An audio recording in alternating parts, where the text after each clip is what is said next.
네, 안녕하세요. 수원 예수사랑교회 섬기고 있는 정성구 목사입니다. 이 시간 저와 함께 역사서 개관하고 그다음에 요엘서하고 요나서 이 세 권을 함께 우리가 보도록 하겠습니다. 여러분이 지금까지 모세오경을 보셨고 지난 시간까지 역대기까지 해서 역사서를 모세오경과 함께 쭉 봐오셨습니다. 이 시간 우리는 예언서를 볼 텐데요. 자, 예언서를 볼 때 우리가 어려워하는 이유가 있다면 그것은 예언서에 대한 배경을 저희가 잘 모르기 때문에 우린 그 예언서를 굉장히 어려워합니다. 우리가 역사서까지 읽어가고 또 이어서 나오는 것이 시가서이고 시가서를 읽은 다음에 바로 예언서가 나오는데 그러다 보니까 우리가 그 이전에 들었던 그 왕 이름이 무엇인지 또 그 왕이 어느 때인지 우리가 그것이 가물가물할 때가 있습니다. 그래서 지금까지 여러분이 보셨고 아침에 왕 이름 다 외우셨죠? 기억나시나요? 네. 반복하라는 의미죠. 한 번 하고 나서 이렇게 우리가 완벽해지면 좋겠는데 기억나지 않는 이유는 계속 반복하라고 하는 것이죠. 그래서 여러분 반복하시고 역사도 쭉 보신다면 우리가 이제 예언서를 볼 때 조금 더 수월하게 볼 수가 있습니다. 우리가 배경을 알아야 우리가 예언서를 바르게 해석할 수가 있습니다. 네, 우리가 지금까지 모세오경을 보았는데요. 예, 우리가 레위기를 중심으로 해서 모세오경이 가지고 있는 구조를 보았습니다. 하나님께서 주신 말씀이 레위기인데요. 우리를 사랑하셔서 우리와 동행하기를 원하셨던 그 하나님께서 우리가 하나님처럼 거룩한 삶을 살기를 원하셨습니다. 자, 그것은 곧 하나님 사랑과 이웃 사랑으로 나눠지는데 이것이 조금 더 확대된 것이 십계명이고 또 여기서 더 구체화된 것이 우리가 레위기의 말씀입니다. 그러면 그 언약의 말씀을 주신 분이 누구인가에 대한 궁금증이 생깁니다. 그래서 우리가 언약을 주신 분이 누구인가? 그분은 천지를 창조하시고 우리 조상들 아브라함과 이삭과 야곱, 우리 히브리 민족의 조상이었던 그분들과 함께 동행하고 동거하셨던 분이다. 그분들과 함께 교제하신 분이다가 우리 창세기의 내용입니다. 그러면 출애굽기는 율법을 받기까지의 이런 과정이 있었는데 바로 그 과정을 우리는 출애굽기에서 기록하고 있습니다. 우리 조상들이 기근을 피해서 애굽으로 내려와서 430년 살다가 나중에 노예의 신분으로 전락하고 그래서 우리들을 이끌어내시고 우리를 신의 산에 부르셔서 우리와 함께 언약을 맺으신 그 하나님, 그리고 우리와 함께 동행하기 원하셔서 성막을 지으시고 그 가운데 함께했던 그 하나님의 모습이 출애굽기에 나타나 있습니다.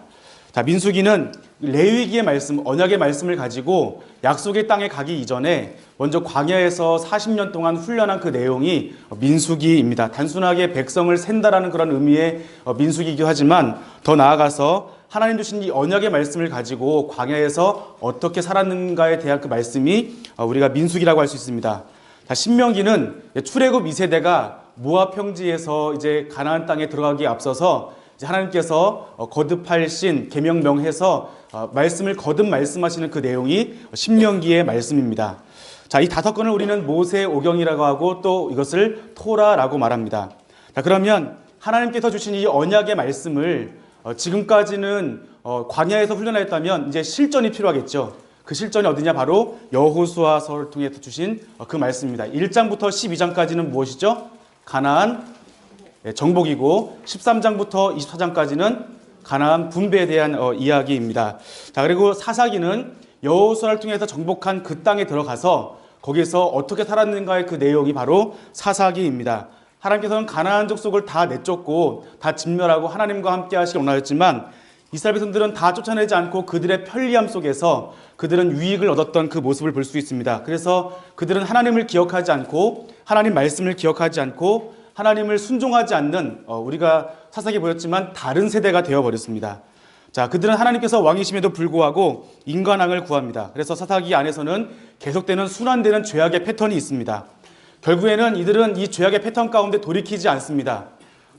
원래는 이렇게 하나님께서 심판하시면 그들은 회개하고 다시 돌이킨 역사가 있는데 나중에는 이 죄악이 너무나 익숙해지다 보니까 회개하는 것도 이제 잊어버려요. 그래서 하나님께서는 마지막에는 삼손까지 보내주셔서 그들을 구원하시는 그 모습을 볼 수가 있습니다. 그래서 혹자는 말하기를 사사기는 암흑기다라고 말하는데 사실 우리가 보았지만 사사기에서 200년 동안 하나님께서 우리에게 평화를 주셨던 그 모습을 볼 수가 있습니다. 자, 룻기의 말씀은 사사기 그 중간에 왕이 없었던 그 시대에 그리고 그들이 온갖 악행을 다하였던 그 시대 가운데에서 하나님은 나의 왕이라고 하는 그 이름을 가진 그 가족이 어떻게 했냐면은 하나님께서 진멸하시고자 했던 그 모압 땅으로 가서 거기서 그 기근을 피해서 도망가는 일들이 생겨버립니다. 그 가운데 거기는 이방 여인과 결혼했고 결국에는 쫄딱 망하고 나서 베들레헴으로 돌아오게 되는데 거기에서 하나님 말씀을 적극적으로 지켰던 우린 보아스 그리고 이방 여인 룻을 만나게 됩니다. 결국 그 둘을 통해서 하나님께서는 하나님의 그 언약된 그 족속에 인간 왕을 준비하시는 그 모습을 우리는 룻기를 통해서 보았습니다. 사무엘 상하를 통해서는 첫 번째 왕이었던 사울이 선출되고 또 하나님의 마음에 합했던 다윗까지 어떻게 흘러가는가의 그 내용이 바로 사무엘 상하의 내용입니다. 열왕기 상하는 왕정 시대에 들어가면서 하나님께서 그들에게 주신 분명한 기준이 있는데 그것은 바로 레위기의 말씀이죠. 그래서 그 규칙을 열왕기 상하를 통해서 왕들이 어떻게 반응하고 있는가에 대한 내용이 바로 열왕기서입니다. 지금까지 우리 간략하게 모세오경과 또한 이제 역사서의 내용을 함께 살펴보았는데요. 역사서를 이제 보시면서 남한국 유다와 북이스라엘에 대해서 하나님께서 주시는 그 평가의 내용이 있습니다. 남유다의 평가 기준은 다윗과 같이 행하였다면 선한 왕이었고 그렇지 않으면 바로 악한 왕이었습니다. 북이스라엘은 전부 다 한결같이 전부 다 악한 왕이었습니다. 여로보암 같이 행하였다라는 그러한 평가가 있습니다. 이제 우리는 예언서를 보면서 다시 역사서를 거슬러 올라갈 것인데요. 그래서 역사가 흘러가는 가운데 하나님께서 그의 백성들을 돌이키시기 위해서 예언자들을 보내주셔서 끊임없이 말씀하시는 그 내용을 우리는 함께 보게 될 것입니다. 보통 이제 교회에서 설교할 때 우리가 예언서에 대해서 많이 다루지 않고 다루더라도 우리가 은혜되는 구절을 선택해서 하다 보니까 예언서가 이 내용이 아닌데 하는 그 내용들이 참 많이 있습니다. 자, 그래서 하나님께서 왜 예언서를 통해서 이 말씀을 하셨는가에 대한 부분을 우리가 예언서를 통해서 지금부터 함께 나누는 시간을 갖도록 하겠습니다. 자, 이렇게 보면은 이제 성경의 상관관계이죠. 시대순후은 역사서인데 바로 이것이 우리가 말하는 이것이 바로 역사의 빨랫줄이라고 하는 것입니다. 그래서 역사의 빨랫줄에 우리가 예언서를 걸어서 이 시대 가운데 어떻게 이 말씀이 전해졌는가를 우리가 보는 것입니다. 자, 왜 이 사람 하나님께서는 왜 예언자를 보내주셔서 말씀을 전하셨는가?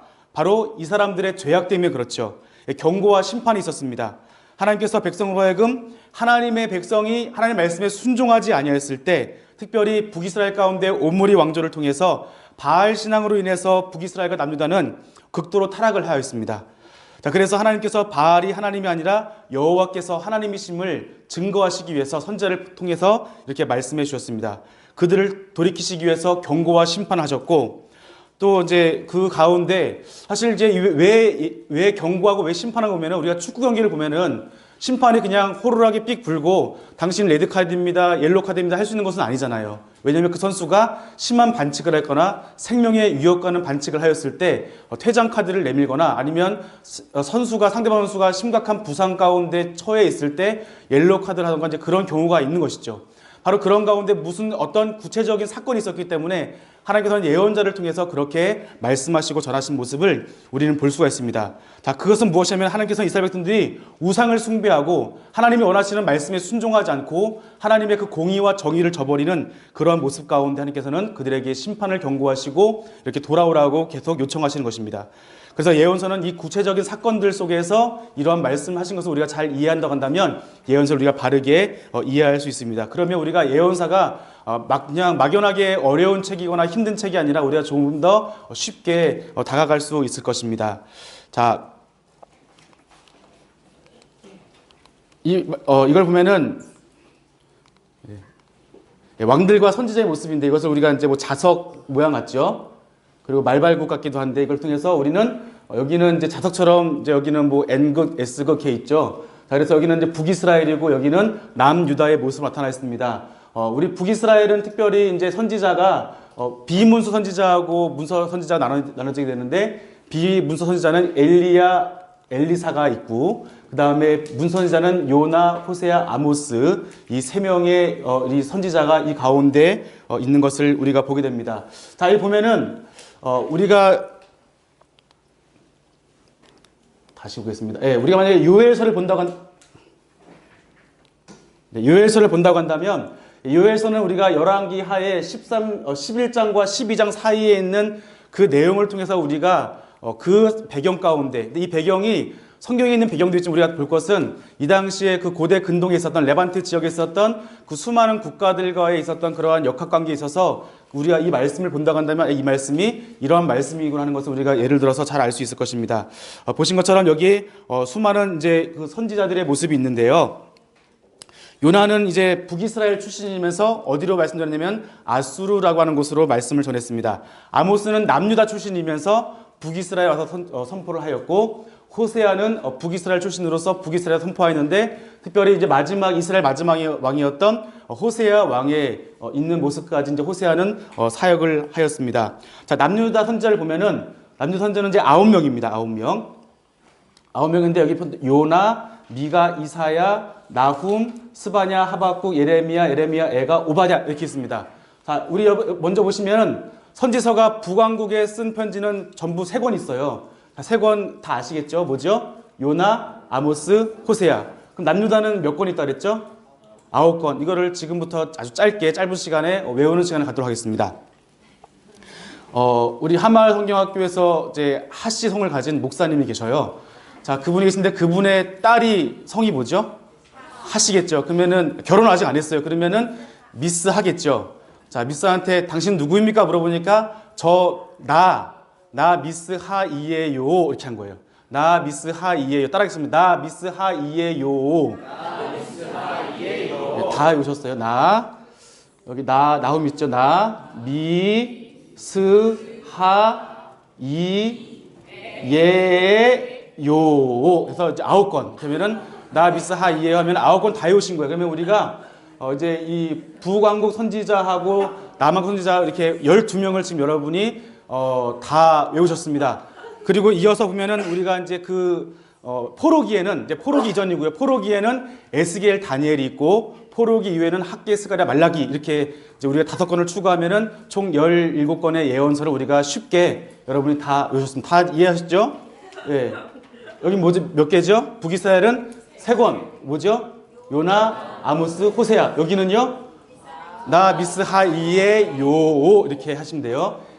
이 애 할 때는 예레미야하고 에가까지 포함되는 것을 아신다면 우리가 이게 쉽게 여러분이 받아들이실 수 있습니다. 자, 이제 성경을 보면은 우리가 이제 이러한 주변에 강대국이 있어요. 우리가 이스라엘 역사 안에서만 보면은 국내 문제만 참 다루기 쉽겠지만 우리가 알지 못하는 사네립이나 여러 왕들이 있는데 이 왕이 어디 왕인지 바로도 있고, 바로는 우리가 친근하죠. 출애굽할 때 우리가 바로가 굉장히 친근하기 때문에 바로는 누군지 알지만 다른 왕들은 도통 우리가 잘 알지 못해요. 자, 그런데 이제 우리가 이 역사를 쭉 봐가면서 여러분이 또한 여러분의 책에 있는 예언서 개관의 이러한 책을 쭉 보신다면 우리가 이러한 것을 이제 아주 쉽게 우리가 이해할 수가 있다는 것을 여러분 기억하시고, 자, 우리가 먼저 창세기 출애굽 통에는 이 주변에 강대국이 누구냐면은 애굽이 있었습니다. 민수기는 광야 시대고요. 그 다음에 우리가 여호수아를 통해서 여호수아가 이제 가나안 땅에 갔을 때는 가나안의 그 족속들이 강대국이 되겠죠. 그리고 여호수아 사후에 사사기의 그 책이 시작되는데 이때는 가나안 국가가 있고, 그 다음에 사사기 후에 가면은 블레셋이 등장합니다. 그리고 이제 우리가 사무엘상, 사무엘하도 블레셋 그 관계 가운데 있고, 열왕기 상에 누가 있냐면 아람이 있죠. 아람의 나아만 장군 같은 경우는 아람 나라의 군대 장관이었습니다. 자, 그리고 이제 열왕기 하를 가면서 아수르하고 바벨론이 이제 등장하게 되고, 그다음에 우리가 이제 페르시아, 헬라, 로마의 순으로 이렇게 세계의 역사가 진행되는데, 자, 이때 애국, 가나안 국가, 블레셋, 아람 이러면 조금 작은 소규모의 국가들이에요. 그런데 비로소 우리가 아수르의 후방기 하면서 제국이 등장하면서 이제 한번 패권을 잡았다 이러면은 여기는 아주 거대한 국가가 그냥 아주 큰 땅덩어리, 레반트 지역을 전부 이렇게 휩쓴다든가 유럽, 아시아까지 휩쓰는 이제 그런 경우를 보게 되는데, 아수르 후반기부터 아수르, 바벨론, 페르시아, 헬라, 로마는 굉장히 넓은 지역을 제국화시켰던 그 모습을 우리가 볼 수 있습니다. 자, 그럼 주전 9세기 여러분 아시는 것처럼 이스라엘이 분열날 공기가 언제 되었죠? 9시 30분, 930년에 되었죠. 그리고 솔로몬 이후에부터 이제 이 분열왕 가기 시작되는데, 이때가 이제 주전 9세기 레반트 지역에 대해서 우리가 함께 보도록 하겠습니다. 자, 주전 9세기와 8세기, 먼저 우리 국내 상황을 보면은, 자, 주전 9세기의 레반트가 어떤 상황이었는가? 열왕기와 역대기를 통해 보셨겠지만, 이때 북이스라엘은 누가 있냐면은 바하사 왕조, 오므리 왕조, 예후 왕조 있습니다. 이 중에 다 문제가 있지만 특별히 아주 심각한 문제가 있는 왕조가 있어요. 어느 왕조이죠? 예, 오므리 왕조입니다. 왜냐하면 오므리 왕조의 아합 왕이 이세벨과 결혼하면서 바알 신앙이 이제 여기 북이스라엘에 공식적으로 들어오게 되는 계기가 바로 이 오므리 왕조입니다. 자, 그래서 이때 아주 큰 문제가 발생되게 되고요. 자, 그리고 또 이때는 바알 신앙 보니까 하나님이 누구냐면은 여호와께서 하나님이신데 바로 바알도 하나님이라고 하는 이 사상들이 이 안에 아주 흡수가 되고 종교의 혼합화가 이루어지는 그러한 시기입니다. 자, 엘 바알, 그것도 바알 하나님이라고 했는데 당연히 우리가 알기는 바알은 당연히 우상이잖아요. 자, 그런데 이스라엘 백성들은 바알도 하나님이라고 인식을 했다는 것입니다. 왜냐면 이제 하나님이 하라고 하는 이 단어가 우리는 고유명사잖아요. 하나님 이러면은 우리 사람들이 예수님 믿지 않는 사람들도 이해하기를 기독교에서 믿는 신을 하나님이라고 하는구나 라고 해서 우리 하나님 이러면 절대 우리 흔들림이 없어요. 근데 만약에 신 이러면은 하나님일 수 있고 누구일 수 여러 가지가 있을 수 있죠. 마찬가지로 여기서 말하는 이 하나님의 단어는 이 당시에 이들 문화에서는 고유명사가 아니라 그냥 혹격으로 부르는 그냥 그 신을 통칭하는 것이 뭐냐면은 바로 하나님이었다는 거예요. 그러면 우리도 지금 여러분 생각 가운데 한번 머리 떠올려 보시고요. 여러분의 아버지 하면은 자, 제가 생각하는 아버지하고 여러분 생각하는 아버지하고 다르겠죠. 자, 여러분 생각하는 목사님 이러면은 여러분 생각하는 목사님하고 너무 많으니까 그럼 담임 목사님 해봅시다. 예, 담임 목사님 하면은 여러분 생각하는 분하고 제가 생각하는 분하고 정말 다를 거예요. 마찬가지로 여기서 하나님 이러면은 이들이 누구 바알이 하나님인지 여호와가 하나님인지 혼돈되는 그러한 때라고 하는 것입니다. 자, 그래서 우리가 그 엘리야하고 바알 선지자하고 대결이 있을 때 보면은 엘리야가 이런 말을 하죠. 여호와가 하나님인지 바알이 하나님인지 한번 해보자. 이제 이런 것이 있죠. 그걸 통해 보면은 이 당시 가운데서는 하나님이라는 것은 여호와 하나님도 하나님이시지만 바알도 하나님이 여겼던 혼합주의 종교가 들어왔었고 이제 그런 모습들 가운데 있다는 것을 우리가 보게 됩니다. 그래서 하나님 말씀하신 것은 여호와께서 하나님이시라는 것을 끊임없이 우리에게 말씀하시는 것입니다. 근데 이 바알 신앙이 불행하게도 북이스라엘만 있으면 좋은데 남유다에 유입이 되었습니다. 왜 그러냐면은 아합의 딸이었던 누구죠? 아달랴가 결혼을 했죠. 남왕국에 결혼하면서 이제 이 신앙이 유입되게 되었고 또한 이제 오므리 왕조의 심판 때 예후가 이제 심판을 하게 되면서 이제 다 자기 아들까지 죽게 되니까 스스로 여왕이 되어서 바알 신앙을 남유다에 적극적으로 반영한 사람이 바로 아달랴가 되겠습니다. 그래서 이제 하나님께서는 이제 이러한 북이스라엘과 남왕국 사이에 있었던 이러한 바알 신앙, 특별히 우상을 섬기는 것, 하나님을 섬기지 않고 우상을 섬기는 것에 대해서 하나님께서는 끊임없이 말씀하시는 모습을 우리가 보게 됩니다. 8세기 국내 정세를 보게 되면요. 이때는 남유다는 8대 요아스에서부터 이제 그 13대 히스기야까지 통치 시간이었고 북이스라엘은 여호와스에서부터 호세아의 통치까지 이어졌던 그런 기간이 바로 이 시대입니다. 이때는 특별히 남왕국에 있었던 그 우시야 왕과 북이스라엘 여로보암 2세가 어떤 시대였냐면은 다시 한번 이스라엘의 솔로몬 이후에 거대한 부흥을 이루었던 그때가 바로 이 시기입니다.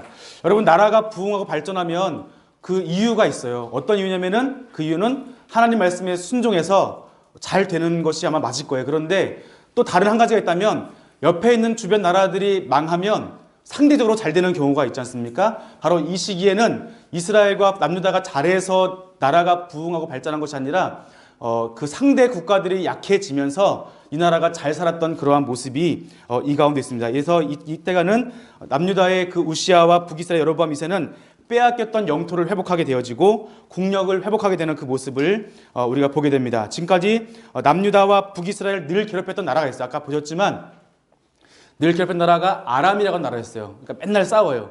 싸우는데 저쪽에 상대방에서 아수라고 하는 아주 거대한 나라가 등장하게 되니까 혼자 1대1로 싸우면 지는 거예요. 그러면은 이제 한 편을 먹어야 되잖아요. 아람과 북이스라엘은 항상 적이었는데 아수라고 거대한 제국이 등장하게 되니까 이제 힘이 달리는 거예요. 그러니까 다시 북이스라엘하고 아람하고 하나가 되어서 힘을 합해서 아수르하고 이제 대항하게 되는 이제 그러한 연합되어지는 그러한 반아수르 정책을 아람과 북이스라엘이 이 당시에 펼치게 되는 것입니다. 자, 9세기의 이제 국제 정세를 보면은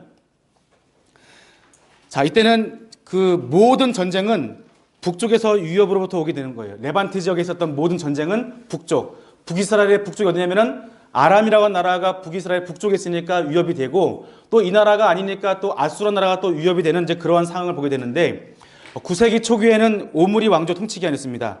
북이스라엘 대적자는 이제 아람이었는데, 그래서 이제 아람과 지속적인 전쟁을 하는 가운데 아수르의 강한 왕이 있었는데 누구냐면은 아수르 나시르팔 2세하고 살마네셀 3세라고 하는 분, 이름 들어보셨나요? 어색하죠?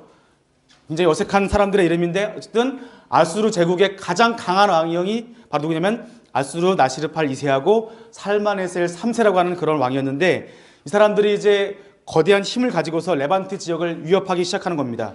그러다 보니까 아까 말씀드린 대로 그 싸웠던 두 나라가 힘을 합하여서 이제 그 레반트 지역에서 이제 그 아수르에게 대항하게 되는 그런 일들이 생기게 되고, 8세기의 모습 보면은 꺾일 줄 모르는 이러한 성장 과정 가운데 있었던 살만의 3세가, 아까 말씀드렸던 이제 살만의 3세가 죽게 돼요. 죽게 되면은 이제 어떤 일이 생기게 되냐면은 아수르 가운데 정책이 오는 거예요. 그 다음 왕이 이어서 잘하면 좋은데 그 다음 왕이 좀 못하는 왕이었어요. 그러다 보니까 또 아수르 가운데 이제 나라가 강해지니까 그 지방에 있었던 관리들이 나도 한번 이번에 살만의 3세가 죽었는데 나도 한번 왕이 한번 돼봐? 이러면서 이제 반란을 일으키기 시작하는 거예요. 그러니까 아수르 내부적으로는 지금 반란을 일으키고, 또 지금 아람도 정복해야 되고, 또 북이스라엘 정복해야 되고, 아래로는 또 바벨론 정복해야 되고, 또 북쪽에 우라르투라고 하는 강한 그 산에 살고 있었던 족속이 있었는데, 그 족속하고 이제 전쟁하다 보니까 힘이 딸리다 보니까 지금 당장에 그 북쪽에 있는 우라르투라고 지금 싸우다 보니까 미처 북이스라엘하고 아람까지 힘을 못 쓰는 거예요. 그러다 보니까 또 아람도 이때 그 끊임없이 아수르하고 전쟁을 하다 보니까 아람도 힘이 약해지었던 이제 그러한 시대 가운데 있었다고 하는 것입니다. 그리고 아단나달이 3세라고 해서 이 사람이 이제 살만의 3세 이후에 잠깐 반짝해서 나라가 아수르가 부흥해서 다시 레반트 지역에 침공해서 다시 여기를 패권하고 있었지만, 이 사람이 또 죽고 나서 더 큰 문제가 생겨요. 그래서 살만에서 3세부터 이제 디글랏빌레셀 3세까지 이어지는 이 80년 기간 동안에 아수르가 어떤 기간이냐면 암흑기였습니다. 자, 암흑기라고 하는 것은 뭐냐면은 아수르의 힘이 약해졌다는 얘기예요. 또 이때 아람도 굉장히 약해졌습니다. 그러면 누구에게 굉장히 호기입니까? 북이스라엘 가운데 굉장히 좋은 기회였어요. 여러분, 이러한 좋은 기회 가운데 우리가 할 것이 있다면 하나님께서 우리에게 이렇게 좋은 기회를 주셨구나 하면서 하나님 말씀에 돌이키고 회개하고 다 순종하며 나가면 좋은데, 이때 이들은 또 기고만장을 하여서 뭐가 뭔지 분별을 못하고 그냥 끊임없이 악한 가운데, 하나님께 불순종하는 가운데 나라의 경제적 부흥을 그냥 누리면서 지냈던 그러한 시기가 되는 것입니다.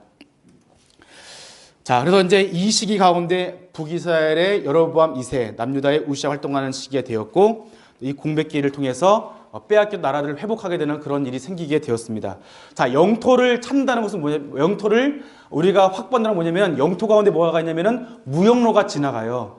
그 무역로를 찾아낸다는 것은 지나가는 사람들에게 통행세를 받고 또 관세를 받을 수가 있습니다. 그래서 그냥 땅만 크면은 지나가는 그 무역로에서 그냥 돈만 거두면 나라가 굉장히 커지게 되는 그러한 일들이 여기 있게 되는 거예요. 그러니까 땅이 넓다는 의미는 그냥 땅이 넓었구나, 요즘처럼 그냥 땅이 몇 평이 얼마니까 부자구나라는 의미가 아니라 땅이 넓구나, 그러니까 뭐가 많이 거치겠다? 세금이 많이 거치겠구나, 이제 그런 의미로 받아들이시면 됩니다. 군사적으로도 굉장히 컸던 이제 그런 식을 보게 되는데, 우리가 이제 그 아수르 제국이 바로 이제 이 나라예요. 그러니까 아수르가 위치가 여기입니다.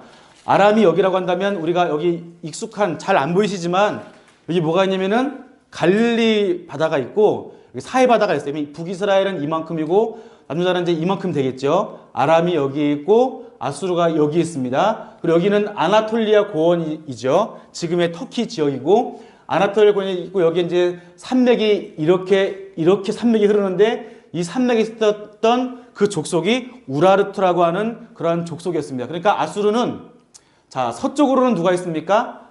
아람이 있었고, 서진에서 이제 애굽으로 가기 위해서는 또 내려가야 되는데, 내려가려면 북이스라엘하고 남유다가 있었고, 북쪽에는 누가 있냐면은 우라르투가 있었고, 또 동쪽에는 또 아래쪽으로는 또 바벨론이 있었고, 그러니까 이 나라는 지금 갇힌 상태예요.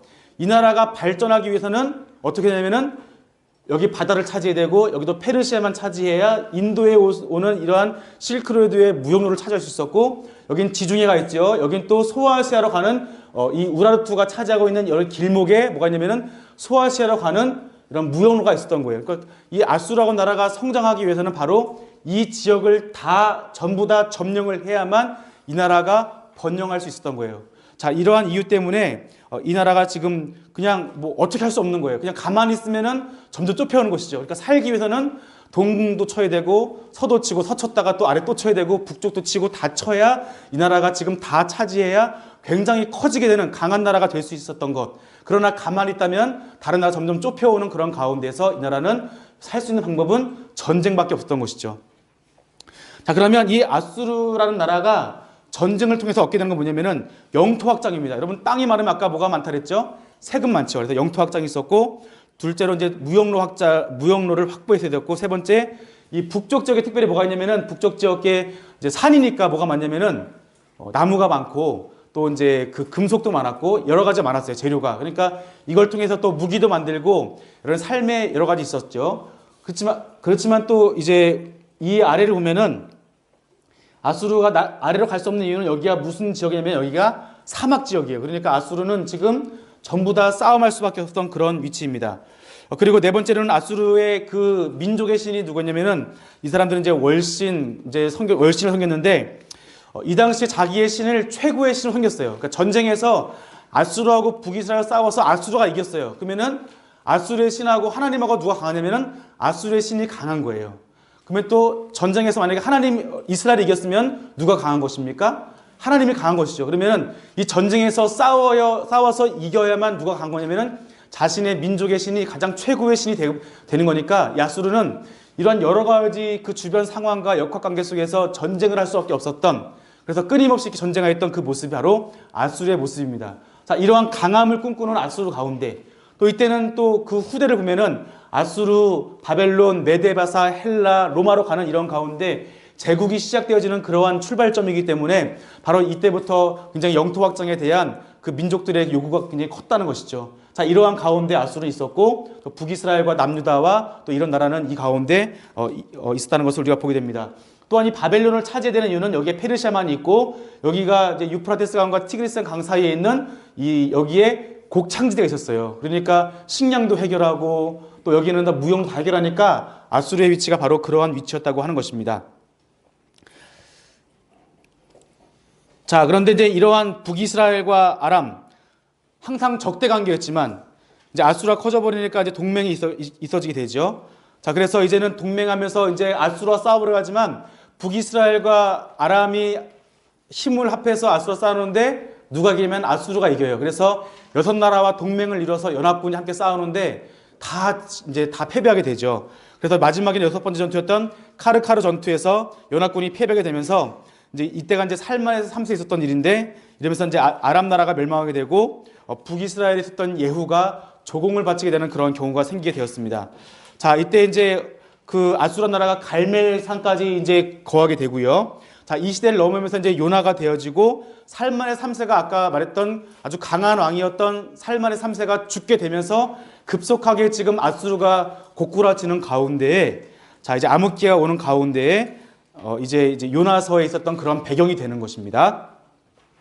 자, 그래서 이제 다시 그 후에 이제 80년이 지난 다음에 디글라필레스 3세가 아수르 왕이 되면서 다시 레반트 지역의 패권을 장악하게 되고, 자, 디글라필레스 3세는 먼저 북쪽 산악지대에 대한 점령을 시작했어요. 아까는 이 북쪽에 있는 우라르투 때문에 우라르투와의 전쟁에서 그 아수르가 패하게 되면서 아람 지역과 북이스라엘 지역에 대한 이러한 그 지배력을 상실하게 되는데 이제 디글라필레스 3세가 다시 왕이 되면서 우라르투와 전쟁을 해서 이겨서 이 북쪽에 가는 이 무역로를 확보하게 된 거예요. 그러면서 이제 점점 강하게 되면서 이때가 이제 이제 디글라필레스 3세 이후에 있었던 그런 왕들 가운데 제국이 시작되어지는 그런 역사가 이 가운데 있습니다. 그래서 이제는 물자와 목재와 여러 가지 것을 이제 다 안정적으로 여겼던 데가 또 아수르의 이제 8세기 후의 일들이고, 자, 그리고 이제 디글라필레스 3세 이후에 어떤 일이 있었냐면은 속국들을 이제 자신의 영토로 이제 복속을 시키면서 나라가 힘을 못 쓰기 위해서 나라를 섞어버리는 거예요. 그래서 나중에 우리가 알겠지만 남유다와 북이스라엘 가운데 다시 포로기 이후에 가면은 이제 사마리아 사람들을 사람 취급하지 않는 것은 뭐냐면은 북이스라엘이 아수르의 속국이었기 때문에 바로 여기에 사람을 섞었기 때문에 이제 피가 섞인 민족이라서 그들을 이제 멸시하고 천대했던 남유다의 그 모습을 우리가 이제 앞으로 볼 수 있을 것입니다. 자, 그리고 이제 이 서쪽을 이제 점령한 이제 그 디글라필 3세는 이제 바벨론의 눈을 돌리기 시작합니다. 돌리면서 이제 그 후의 왕들은 뭐냐면은 바벨론을 점령하고 이제 여기 다 점령하니까 이제 땅을 여기를 다 얻게 된 것이죠. 자, 그러니까 이제 애굽까지 가는 거예요. 근데 이 거리가 만만치가 않죠. 전쟁을 군사를 이끌고 여기를 갔다가 이렇게 내려가면은 전쟁을 가면 다 힘들게 여기까지 오게 되는데 이 사이에 여기에서 반역을 일으키는 거예요. 여기를 또 진압하고 오면은 또 여기서 반란 일으키고 여기 진압하면 또 여기가 문제 일으키고 왔다 갔다 하다가 아수르가 결국에는 멸망하게 되는 것을 결국 영토 확장 때문에 아수르가 멸망하게 되는 그 역사를 우리가 살펴볼 수가 있습니다. 바로 이제 이 땅이 북이스라엘 여로보암과 남유다 우시아의 시대의 영토인데 이 시대는 바로 솔로몬의 영토와 버금갈 정도로 굉장히 넓은 지역을 확보했었고요. 그 다음에 이제 이것은 이제 후에 바벨론 제국의 땅이었고 여기는 페르시아 시대에 다스렸던 이러한 땅이었고 여기는 우리 보시면은 봉신국가가 있고 속주가 있습니다. 봉신국가는 왕이 있습니다. 왕권은 유지되고 자치권도 유지되고 토지는 바로 이 나라의 것이에요. 그런데 뭐가 있냐면은 조공을 바쳐야 돼요. 그럼 충성을 다하게 되겠죠. 근데 조공을 안 바치면 어떤 일이 있었냐면은 이 나라에서 속주로 삼아버리는 거예요. 그럼 여기에 왕이 파견되는 것이 아니라 총독이 파견돼서 왕권이 사라지게 되고 또한 자치권도 얻게 되고 제국의 영토가 편입되게 되는 거예요. 그래서 여기 지도 보시면은 여기에 페르시아라고 해서 이 가운데 이제 총독이 있겠지만 이스라엘 나라는 없어지게 되죠. 그러니까 이 페르시아 이 제국이 되는 것이고 또 여기는 바벨론 제국이 되는 것이고 여기는 또 아수르 제국이 되는 것이죠. 바로 이러한 관계 속에서 있는 것을 우리가 기억하시고 이제 우리가 예언서를 함께 들어가도록 하겠습니다.